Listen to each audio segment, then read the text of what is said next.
Assalamualaikum warahmatullahi wabarakatuh. Allahumma sholli ala Sayyidina Muhammad wa ala ali Sayyidina Muhammad. Pemirsa yang dirahmati Allah, marilah kita simak ceramah dari Buya Arozi Hashim dengan tema Tingkatan Waliullah.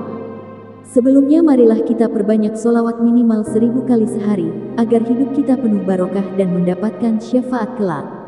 Selamat menyaksikan. Bismillahirrahmanirrahim. Alhamdulillahirrahmanirrahim. Wassalatu wassalamu ala sayyidil mursalin wa ala alihi wa ashabihi wa li baitihi wa dzurriyyatihi ajma'in wa ba'd. Sahabat-sahabat dimakan Allah, dalam satu hadis riwayat Imam Ahmad yang riwayatnya sahih disebutkan bahwa para nabi, para syuhada itu iri, yaghbit, ada ghibtah terhadap sekelompok orang yang bergerak seperti cahaya. Lalu disampaikan bahwa mereka adalah al-mutahabbuna fiyya. Kata Allah Ta'ala, mereka adalah orang-orang yang larut dalam mencintaiku. Maka para ulama kita kemudian mengejar, mencari siapakah orang-orang ini. Lalu mereka menemukan beberapa pencirian-pencirian, pembagian, dan tingkatan-tingkatan.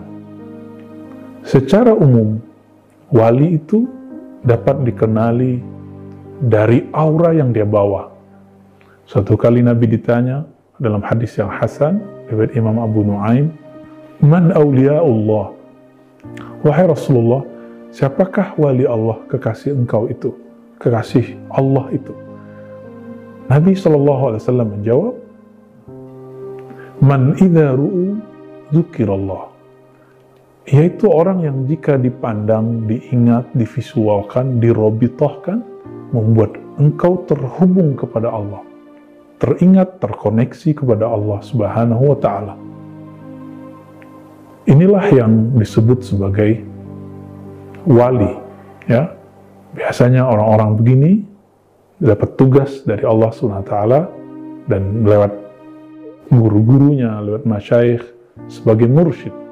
Mursyid artinya mentor rohani, mentor kolbu yang dapat membimbing kolbu kita untuk mengenal Allah Subhanahu wa Ta'ala. Lalu banyak pertanyaan muncul. Dari mana muncul istilah kutub, al-ghaus, kemudian juga ada abdal, budala, dan istilah-istilah yang lain. Teman-teman yang dimuliakan Allah, di dalam hadis-hadis Nabi, istilah-istilah ini tidak disebutkan semua. Tapi yang paling masyhur dan itu muttafaq diakui oleh orang yang ingkar terhadap fan ilmu tasawuf ataupun yang sepakat bahwa istilah abdal itu memang langsung dari Rasulullah SAW. Misalnya dalam konflik Sayyidina Muawiyah dan Sayyidina Ali, Sayyidina Ali ketika dihasut oleh orang untuk melaknat dan membenci orang-orang Syam, yang mana di sana ada Muawiyah, beliau kemudian mengatakan, "La, tidak boleh. Fa inni sami'tu Rasulullah SAW yaqul, la tal'anu ahla Syam fa inna fihimul abdal."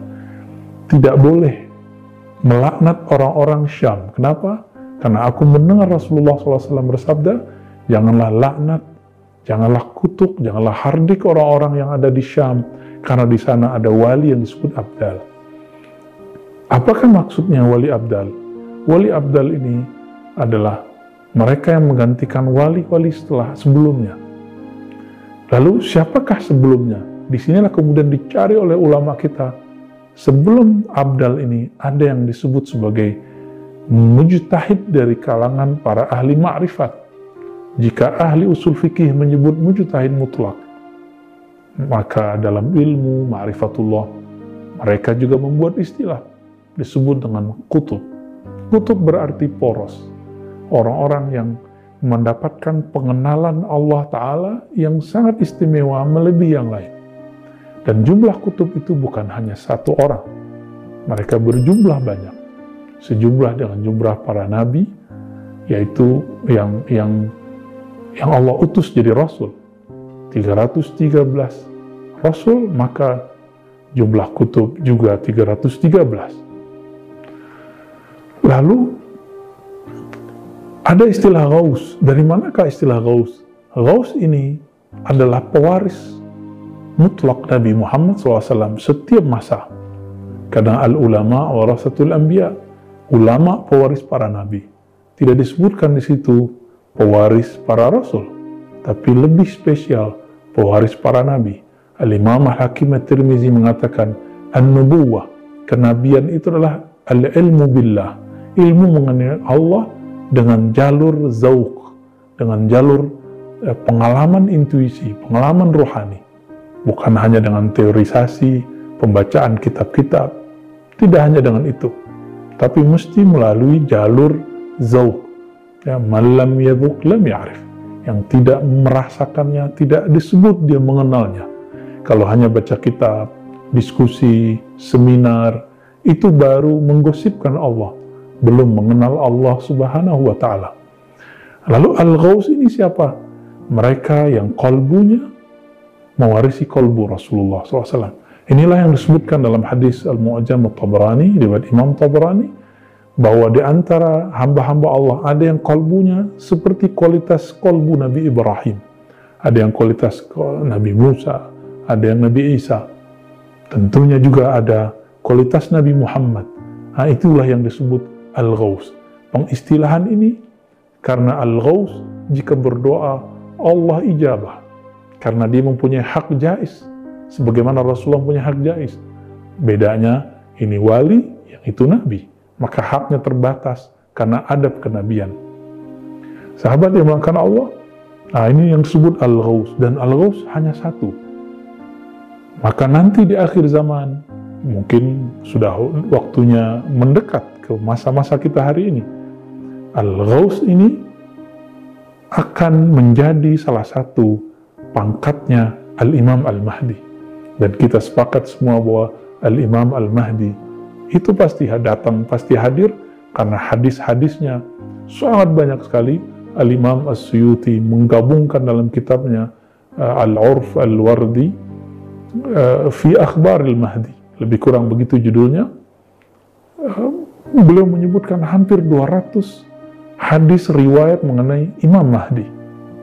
Dan pangkat rohani beliau, kewalian beliau adalah Al-Ghaus. Karena tidak ada lagi nabi setelah Nabi Muhammad, maka wali-wali tetap saja pangkatnya di bawah seorang nabi. Sahabat-sahabat yang dimuliakan Allah, jadi simpulan sederhananya, apakah tingkat-tingkat para wali? Tingkat para wali mewarisi tingkat para nabi.